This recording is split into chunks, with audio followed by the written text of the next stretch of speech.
The Segment Show con el pastor Rolando Torres. The Segment Show, donde tu voz y la palabra cuentan. The Segment Show. Porque hay una batalla invisible por el control. Una batalla donde mucha gente está intentando quebrantar todo ataque de las tinieblas que dice no puedes, no sirves, no vales, no te vas a levantar. Y es interesante porque la Biblia, particularmente en el contexto del libro de Romanos capítulo 7 y lo que ocurre en los capítulos anteriores, dice, y es la expresión de Pablo, yo sé que en mí, esto es, en mi cuerpo o en mi carne, no mora el bien, porque el querer el bien está en mí, pero no el hacerlo, porque no hago el bien que quiero, sino el mal que no quiero, eso hago. Y si hago lo que no quiero, ya no lo hago yo, sino el pecado que mora en mí. Así que queriendo yo hacer el bien, hallo esta ley que el mal está en mí, porque según el hombre interior, me deleito en la ley de Dios, pero veo otra ley en mis miembros que se revela contra la ley en mi mente y me lleva cautivo a la ley del pecado que está en mis miembros. Miserable de mí, dice Pablo de sí mismo, ¿quién me librará de este cuerpo de muerte? Es interesante porque lo que Pablo está diciendo, yo he conocido un Dios vivo, yo he conocido un Dios que me ama, pero tengo una lucha, tengo una batalla que es invisible, pero que está presente y que es fuerte. Hay algo detrás del telón moviendo palancas que intentan detenerme o que yo no descubra el propósito de Dios en mi vida. Y vivimos en esa tensión entre lo ideal y lo real, los frutos del espíritu, las obras de la carne, la bendición y la maldición, la vida y la muerte, el gozo, la depresión, la libertad y la esclavitud, la ley versus la gracia, la religión versus la relación abundante y versus vida limitada. C.S. Lewis decía, y yo suscribo, nadie sabe lo malo que es hasta que ha tratado de ser bueno. Existe la absurda idea que los buenos no saben lo que es la tentación. Y note que apartarse de la tentación dependerá del concepto que tenemos de nosotros mismos. Esto es identidad. Si vivimos la realidad de que morimos al pecado, como Pablo explica a los romanos allá en el capítulo 6, y fuimos sepultados con Cristo, no reaccionaremos a tentaciones pecaminosas, porque un muerto es incapaz de reaccionar ante nada. No obstante, usted y yo sabemos que las ideas alternativas de la cultura pueden distorsionar esta realidad divina. Soy hijo de Dios, dicen algunos, pero parece que el rey no me quiere ayudar. Fui hecho a la imagen de Dios, pero sigo disfrutando de portarme como si fuera producto de mi ambiente. Otros dicen, estoy muerto, muerto al pecado, pero me encanta cómo me hace sentir. Hay algunos cristianos inclusive haciendo este titular su vocabulario.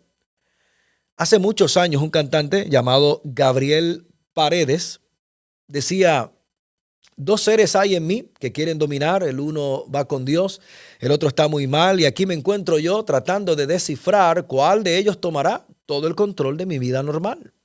Luego añadía, ya tengo que escoger a cuál he de servir si no me quedo atrás y hay uno inmoral, si no le doy control, sin ropa me dejará. Él todo lo quiere fumar o comer, tomar o bailar. Me hace ser celoso, avaro, pretencioso, con orgullo informal. Por él siento envidia y todo me fastidia. De Dios me separará. ¿Qué letra? Pero qué realidad. El otro es muy sutil, dice el cantante. Sincero de verdad, me conoce muy bien y sabe a dónde va. Me enseña a disfrutar de todo lo que tengo sin exagerar. Si triste me consuela y todo me lo enseña de manera eficaz. En él hay un poder sobrenatural que yo no puedo explicar. Me enseña a caminar por la ruta del bien y dónde he de parar. Me enseña el futuro y si estuviese enfermo me sanará. Con él nunca estoy solo y tengo la certeza que a Dios me llevará. Qué poderoso, ¿ah? Mire, comúnmente escuchamos a algunos padres decir, haz lo que digo y no lo que hago. Pues se reconoce la tensión entre lo que se dice y lo que se hace. Según Christianity Today Literature Journal, muchos pastores admitieron que consumían asuntos que no le acercaban a Dios, pecados y conductas que estaban limitando su disfrute de vida abundante en Cristo a pesar de predicarlo desde púlpitos. Gente que tiene una vida en la iglesia o en su práctica de religión y tienen otra en su vida de hogar o de social o sociedad, debo decir. Oiga, unos porcentajes que hoy día las diferentes encuestas revelan son escandalosos de cómo la gente está viviendo doble vida o cómo el tiempo actual está con los algoritmos del momento y la tecnología del momento, llevando a la gente a consumir asuntos que los está literalmente destruyendo y enfriando su vida espiritual.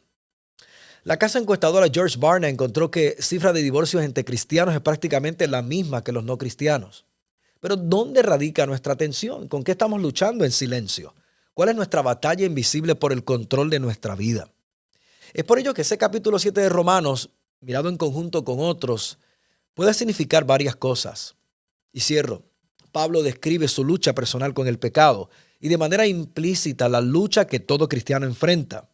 O Pablo describe una humanidad no regenerada, aún no redimida por Cristo. Esa tensión entre dos mundos es lo que hace resaltar la inconsistencia aparente en las palabras de Pablo. Mientras que en el bautismo morimos al pecado y somos resucitados a una nueva vida, nuestra santificación no es instantánea del todo, sino un proceso que continúa a lo largo de la vida y que solo será realizado por completo con nuestra resurrección. Por lo tanto, nos encontramos sin comprender nuestras propias acciones a veces, fallando en hacer lo que queremos y haciendo lo que odiamos, teniendo la voluntad de hacer bien, pero no haciéndolo y haciendo el mal que no queremos hacer.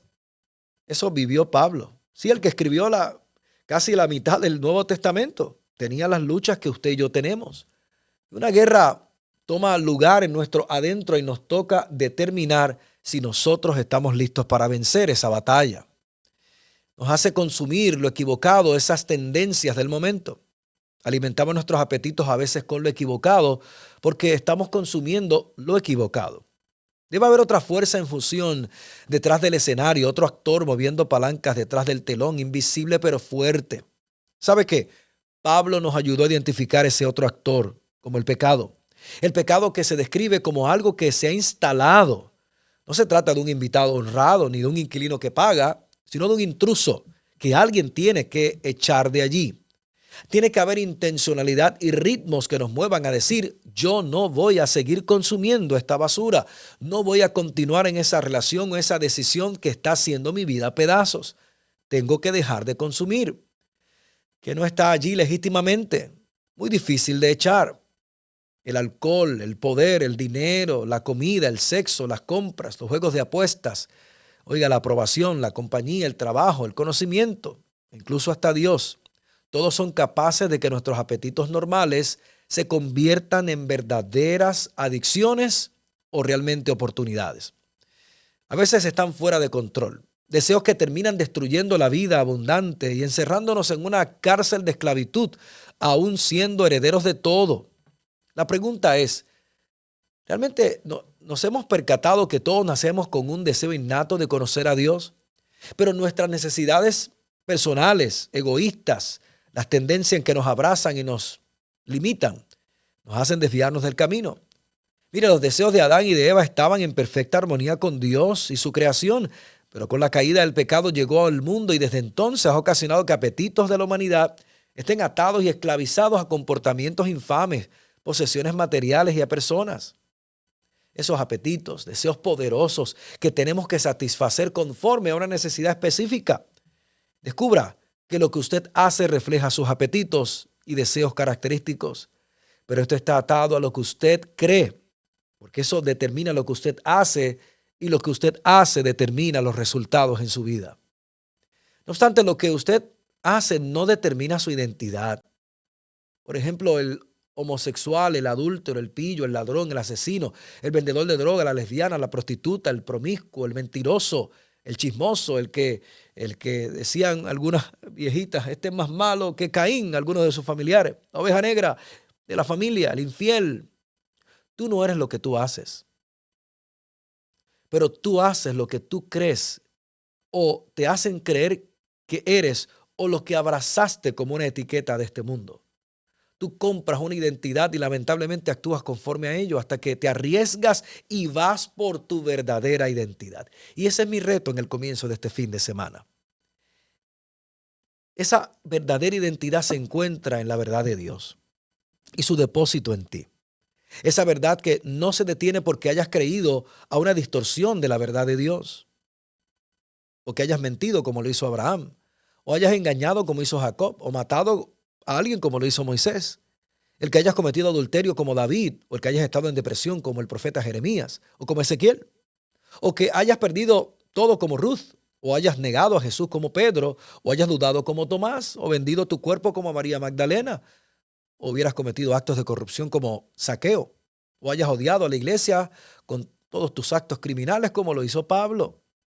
La verdad de Dios sobre ti solo te la puede dar Dios y su palabra en un contexto de hermandad cristiana. Tu batalla invisible por el control tiene un aliado positivo. ¿Sabes cuál es? La verdad de Dios sobre tu vida. ¿Y cuál es esa verdad? Eres un hijo, una hija amada, perdonada y restaurada. Eres un hombre con propósito superior. Y que este mundo, nada en este mundo, te pueda arrancar el valor que Dios te dio. Que nada te limite, que nada te desanime, que nada te detenga y que esta noche tú puedas ir a descansar confiado de que en Dios tú puedes ser totalmente libre y vivir una vida abundante, llena de propósito, aquí, ahora y para el futuro. The Statement Show con el pastor Rolando Torres. The Statement Show, donde tu voz y la palabra cuentan. Statement Show, The Statement Show.